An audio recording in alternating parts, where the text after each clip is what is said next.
Once a patchwork of Gwari and Gbagi villages beneath a giant granite monolith, the place we now call Abuja was chosen to carry the weight of a nation's hope, to be a neutral ground planned from the ground up and built to carry Nigeria's future. Before the government buildings, before the wide boulevards and diplomatic quarters, before it became the seat of power, this was simply land, hills and valleys where indigenous communities had lived for centuries, farming, worshipping, building lives around the great rock that would one day anchor a presidential complex. This is the story of how Nigeria decided that Lagos, its colonial capital, was no longer adequate. How leaders chose an empty plateau in the geographical center of the country. How architects and engineers drew up plans for a city that did not yet exist, and how that planned city became the political heart of Africa's most populous nation. Abuja was not inherited, it was not conquered, it was designed, constructed, and imposed on the landscape through sheer political will and massive expenditure.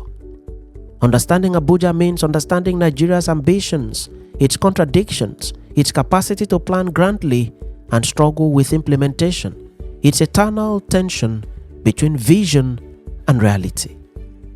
In this edition of Back in History, we explore the complete story of Abuja from the indigenous peoples who first lived on this land, through the political decision to move Nigeria's capital from Lagos, the master planning and construction phases, the official transfer of government in 1991, the explosive growth that followed, and the challenges and possibilities that define Abuja today and will shape its future for the next 50 years and beyond. This is the story of a capital built by decree, a city that rose from farmland to become home to millions, a place that represents both Nigeria's potential and its persistent problems. We welcome you to this edition of Back in History. Long before anyone imagined a federal capital here, the plateau and the low hills that became Abuja were home to the Gbagi people, also called the Gwaris, and other indigenous communities. Their villages dotted the landscape, they farmed the fertile valleys, they raised livestock, they lived beneath Aso Rock, the massive granite outcrop that dominated the landscape and held spiritual significance for the locals. These communities had no idea that their land would one day be chosen to carry Nigeria's federal government, that their villages would be cleared, that their farmlands would become government ministries and residential estates. They were simply living as their ancestors had lived, on land that belonged to them by right of generations of habitation and use. The story of Abuja as capital begins not in this countryside but in Lagos, hundreds of kilometers to the southwest. Lagos had been Nigeria's capital since colonial times. The British made it their administrative center. When Nigeria gained independence in 1960, Lagos remained the capital of the new country. But by the 1960s and 1970s, Lagos was bursting. The city was overcrowded, congested, constrained by geography with the Atlantic Ocean on one side and lagoons limiting expansion.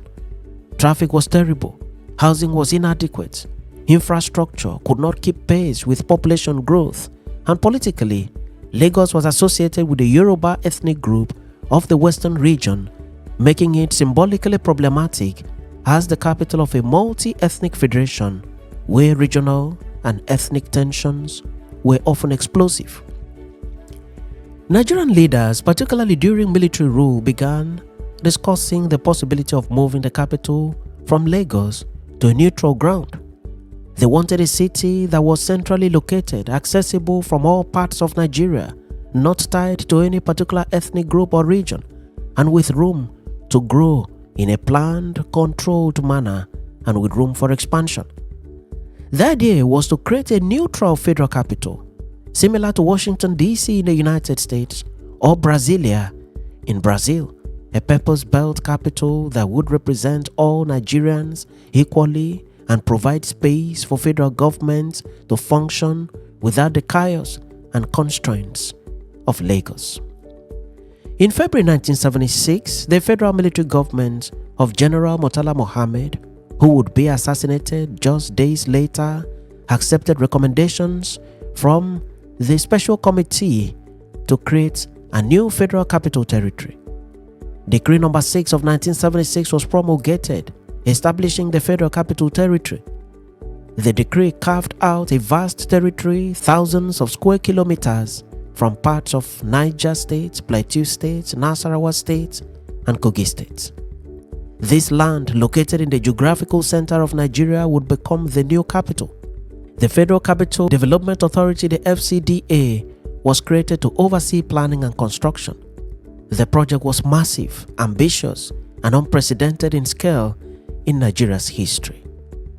Choosing the specific site within the Federal Capital Territory involved surveys and considerations of topography, climate, water availability, and symbolic significance.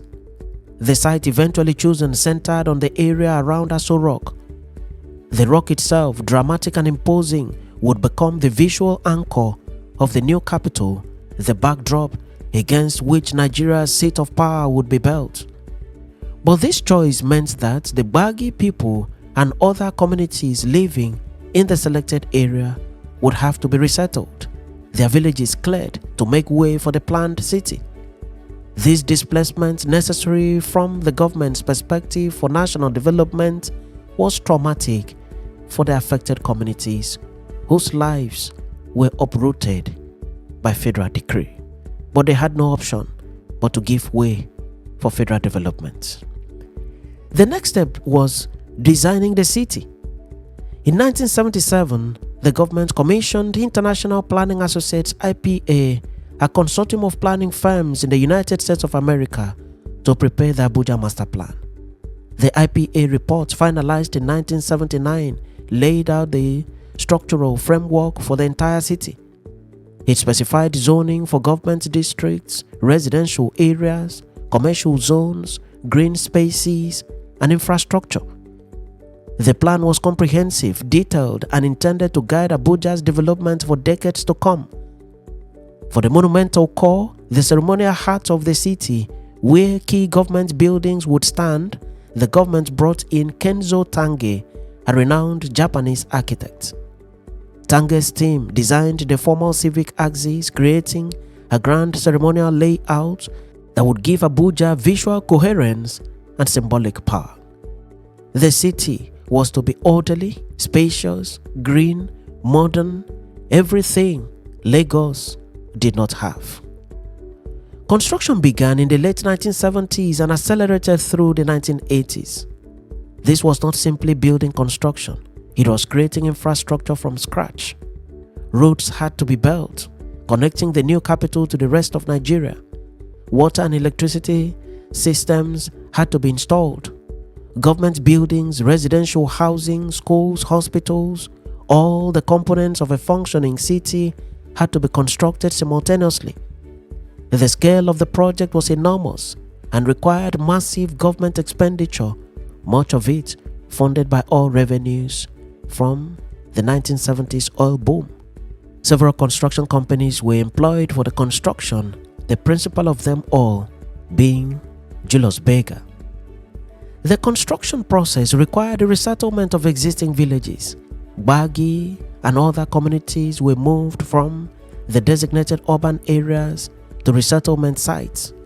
Compensation was paid to the affected families, though they often complained that it was inadequate. Their farms, which had sustained their families, were now construction sites. Their villages, where generations had lived, were demolished. The federal government's grand vision for a national capital came at the direct cost of these indigenous communities, a cost that was rarely acknowledged in official narratives celebrating Abuja's creation. Physical construction proceeded in phases. Early priorities were government precincts, including the presidential villa complex built at the foot of Aso Rock by Julius Berger, the National Assembly building, federal secretariats housing government ministries, the National Mosque, and the National Christian Center. These structures were designed to be impressive, representing Nigeria's status and ambitions. Wide boulevards were laid out following the master plan. Residential districts were designated for different income levels, with areas planned for civil servants, diplomats, and wealthier residents of Abuja. The city, taking shape, looked nothing like traditional cities that had grown organically over centuries. Abuja was geometric, planned, ordered, a modernist vision imposed on the landscape. But moving a capital is not just about buildings. It requires relocating government functions, civil servants, diplomatic missions, and all the apparatus of federal administration. This took time. Through the 1980s, Abuja existed in a strange liminal state, partially built, partially inhabited, but not yet functioning as the capital. Lagos remained the seat of government while Abuja was still under construction. The official transfer kept being delayed as construction fell behind schedule and political instability, including military coups and changing governments, disrupted implementation. Finally, on December 12, 1991, under the military government of General Ibrahim Badamasi Babangida, the federal government officially moved to the capital from Lagos to Abuja. The seat of government was formally inaugurated in the new city. Ministries relocated. The presidency operated from Aso Rock Villa. The National Assembly, though Nigeria was still under military rule with no functioning legislature at that time, had its complex majestically built in Abuja. Embassies began moving from Lagos to the new capital.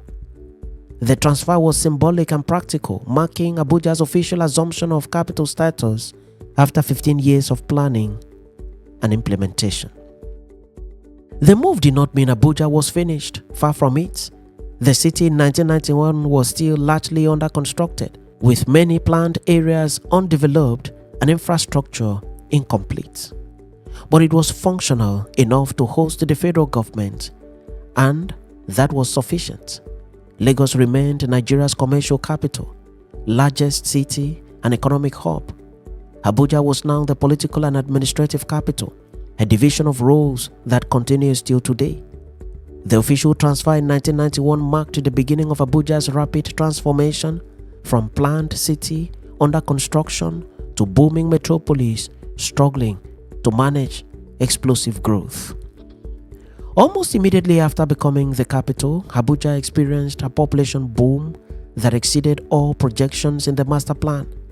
People flooded into the new capital city, seeking government jobs, business opportunities, and the prestige of living in the capital.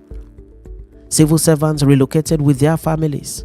Entrepreneurs came to establish businesses serving the government and growing population. Workers came seeking construction jobs and service employment. The planned city, designed for controlled, phased growth, was suddenly absorbing population at rates among the fastest in the world. This explosive growth created immediate tensions between the master plan's orderly vision and the messy reality of urban development driven by market forces and human demands. The formal city, the planned districts with proper zoning and infrastructure could not accommodate everyone arriving. Land prices in formal areas skyrocketed, making them unaffordable for ordinary Nigerians. Informal settlements and satellite towns sprang up around the periphery of the planned city, housing people who worked in Abuja but could not afford to live in the formal districts. These informal areas developed without proper planning, infrastructure, or services, creating slums and shanties that contradicted the master plan's vision of an orderly, modern capital. The FCDA and later the Federal Capital Territory Administration (FCTA), which governs Abuja, faced continual struggles to enforce the master plan and control development. Land speculators bought and sold plots, often through corrupt dealings with officials. Developers built outside approved areas or violated zoning regulations. Informal settlements expanded rapidly. The authorities responded with periodic demolition campaigns, most notably in the 2000s and 2010s, where bulldozers moved through informal areas, destroying structures deemed illegal and evicting residents. These demolitions were controversial, producing humanitarian crises as thousands were rendered homeless, often with inadequate notice or compensation, and generating political friction between authorities enforcing order and residents demanding housing rights and dignity. The first scale of massive demolition of structures was carried out during the tenure of Nasir El-Rufai as Minister of the FCT. After his tenure, other administrations have also embarked on various scales of demolition. The physical city that emerged in the 2000s and 2010s was a hybrid, part planned districts with wide streets, modern buildings and functioning infrastructure, part informal sprawl with makeshift structures, congested roads and inadequate services. The regional master plan's neat zones and green spaces were increasingly compromised by the pressure of millions of people needing somewhere to live and work. Developers lobbied for changes to zoning. Politicians used land allocation as patronage.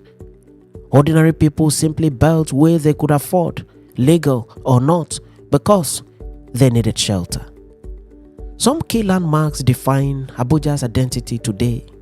Aso Rock and Aso Villa, the presidential complex, remain the symbolic center of Nigerian power, the place where presidents live and govern. The Nigerian National Mosque and the National Christian Center stand on the ceremonial axis, representing Nigeria's two dominant religions and the attempt to balance religious identities in national symbolism. The National Assembly complex houses the legislature, where democracy functions, a grand structure representing democratic governance, even when that governance is constantly criticized as being less functional. The Central Business District, planned as Abuja's commercial heart, contains office towers, hotels and shopping centers, though it never fully displaced Lagos as Nigeria's economic center. Abuja today is definitely Nigeria's political and administrative hub. All federal ministries operate from here. Foreign embassies are located in designated diplomatic zones. Regional organizations like ECOWAS have offices here. The city's economy mixes public sector employment, which remains dominant, with services, construction, real estate, and increasingly tech startups and professional services. Population estimates for the metropolitan area commonly range from 3.5 to over 4 million in the early 2020s, a dramatic increase from virtually zero in the early 80s. Transport infrastructure has developed but struggles to keep pace with demand. Nnamdi Azikiwe International Airport connects Abuja to Nigeria and the world. Major highways radiate from Abuja to other parts of Nigeria, including the Abuja-Kaduna Expressway, sadly plagued today by insecurity and kidnapping. The Abuja Light Rail, a partial urban rail system, provides some intra-city mass transit, though coverage remains limited. The Abuja-Kaduna rail line offers intercity passenger service. Yet, despite these investments, road congestion remains a daily challenge as commuter flows increase and vehicle ownership rises, while mass transit options remain inadequate for the population. Urban challenges define contemporary Abuja as much as its achievements. Sprawl and erosion of the master plan continue as pressure from developers and informal housing alters the city's intended order. The neat grid of the original plan is increasingly disrupted by ad hoc neighborhoods, traffic bottlenecks, and strain on utilities designed for smaller populations. Social cost of demolition and resettlement policies have displaced many. producing humanitarian concerns and political tensions between authorities enforcing planning regulations and residents demanding housing rights. Environmental concerns including erosion, watershed management, and balancing green spaces with development pressures are ongoing issues as the city densifies and paves over former natural areas. Looking forward to the next 50 years and beyond, from 2025 to 2075, several projections seem plausible based on current trends and policy directions. First, Abuja would likely become the center of an urban mega region. The FCT proper will continue densifying while a ring of satellite cities and commuter towns becomes more integrated through improved highways and potential mass transit. If current growth trends continue, the metro region could approach 6 to 8 million people or more, fundamentally changing Abuja from a single planned city to a metropolitan complex of interconnected urban centers, planned and informal, formal and chaotic. Second, transport and connectivity will partially modernize but remain patchy without sustained investment and integrated planning. Expansion of passenger rail, additional light rail lines, and upgraded intercity rail corridors connecting Abuja to Lagos, Kaduna, Kano, and other major cities could improve Nigeria's internal mobility and strengthen Abuja's role as a hub. Yet, unless planning is integrated across transport modes and land use, congestion will remain a daily reality. The vision of smooth, efficient movement may remain confined to specific corridors, while most residents struggle with traffic and inadequate public transport. Thirdly, government outcomes will likely be mixed, with smart city pockets coexisting alongside persistent informal settlements. Expect digitized government precincts and business districts with modern services, surveillance, and connectivity, showcasing Nigeria's technological capacity and attracting investments.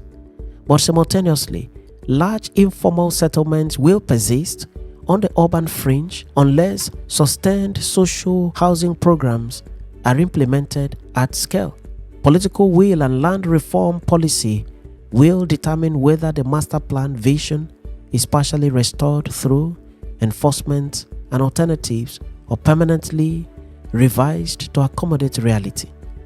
The city may become increasingly divided between formal, serviced areas for elites and informal, underserviced areas for the majority.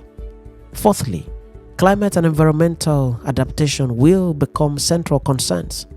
Abuja's elevation provides some climate advantages compared to coastal cities, but urban heat islands, flood control, and water management will require significant investment. New building codes incorporating green standards and infrastructure projects like engineered green corridors and restored wetlands may appear if environmental concerns are prioritized. Alternatively, unchecked development could degrade Abuja's environmental advantages, creating ecological problems that undermine quality of life and sustainability. Fifthly, economic diversification beyond government employment seems likely. Abuja's role as political and diplomatic center will continue attracting international organizations, NGOs, and regional offices and diplomatic visions.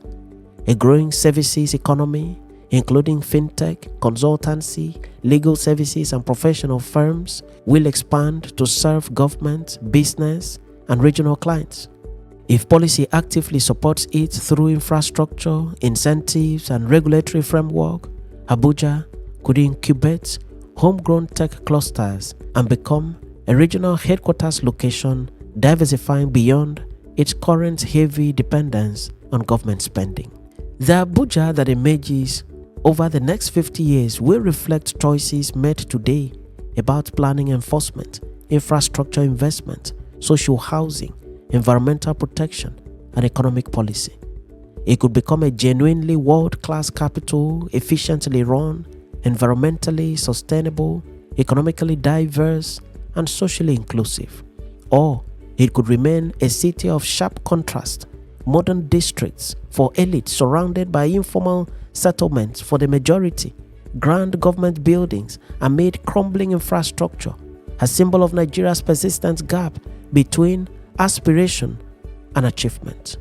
What is certain is that Abuja will continue growing, changing, and struggling with the tensions between planning and reality that have defined it since inception. The master plan remains an ideal, a vision of what Abuja was supposed to be.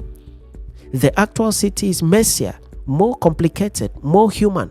It reflects Nigeria's strengths and weaknesses, its capacity to plan grandly and build impressively, and its struggles with implementation, corruption, and inequality.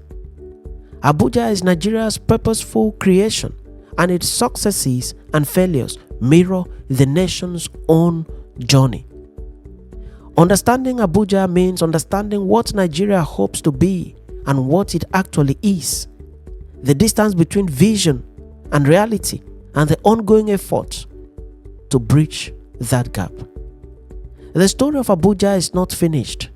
The city that rose from Gbagi farmland to become Nigeria's capital in 3 decades will continue evolving for decades more to come. What it becomes depends on choices Nigerians make about investment, about governance, about inclusion, and priorities. Abuja could fulfill the promise of its founding, becoming the neutral, efficient, well-planned capital that Nigeria needs. Or it could remain a monument to unfulfilled potential, grand in appearance but struggling in function. That determination belongs to the next generation of Nigerians who will live, work, and govern in the capital their predecessors built from nothing. Thanks for watching this edition of Back in History. Do remember to subscribe to the channel or follow the page for regular notification on every new video. Remember to turn on the notification bell for prompt updates. I remain your friend and host Ekeminiudim, bringing you the stories that shaped our nation and our continent. Until next time, keep exploring history with us.